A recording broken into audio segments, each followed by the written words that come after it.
ಕಾಪು ಯೋಜನಾ ಪ್ರಾಧಿಕಾರದಲ್ಲಿ ಹಳೆ ಕಡತಗಳ ಬಾಕಿ ಕಡತ ವಿಲೇವಾರಿಗೆ ವಿಳಂಬ ಮತ್ತು ಭ್ರಷ್ಟಾಚಾರದ ಆರೋಪದ ಹಿನ್ನೆಲೆಯಲ್ಲಿ ಗುರುವಾರ ಲೋಕಾಯುಕ್ತ ಅಧಿಕಾರಿಗಳು ದಾಳಿ ನಡೆಸಿ ಪರಿಶೀಲನೆ ನಡೆಸಿದ್ದಾರೆ.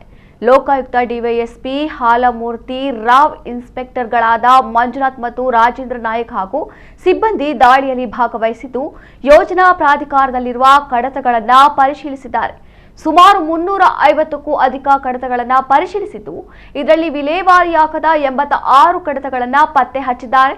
ಅತಿ ಶೀಘ್ರದಲ್ಲಿ ವಿಲೇವಾರಿಗೊಳಿಸುವಂತೆ ಯೋಜನಾ ಪ್ರಾಧಿಕಾರದ ಅಧಿಕಾರಿ ಮತ್ತು ಸಿಬ್ಬಂದಿಗೆ ಸೂಚನೆಯನ್ನ ನೀಡಿದ್ದಾರೆ. ಕಡತ ವಿಲೇವಾರಿಯಾಗದಿರುವ ಬಗ್ಗೆ ಸಾರ್ವಜನಿಕರಿಂದ ಬಂದಿರುವ ದೂರುಗಳ ಹಿನ್ನೆಲೆಯಲ್ಲಿ ಲೋಕಾಯುಕ್ತರಿಂದ ಶೋಧನಾ ವಾರೆಂಟ್ ಪಡೆದು ಯೋಜನಾ ಪ್ರಾಧಿಕಾರದ ಕಚೇರಿಯಲ್ಲಿ ಶೋಧನೆ ನಡೆಸಲಾಗಿದ್ದು, ಇಲ್ಲಿ ಪತ್ತೆಯಾಗಿರುವ ಕಡತಗಳ ಬಗ್ಗೆ ಲೋಕಾಯುಕ್ತಕ್ಕೆ ವರದಿ ಸಲ್ಲಿಸುವುದಾಗಿ ಲೋಕಾಯುಕ್ತ ಅಧಿಕಾರಿಗಳು ಈ ಸಂದರ್ಭದಲ್ಲಿ ತಿಳಿಸಿದ್ದಾರೆ.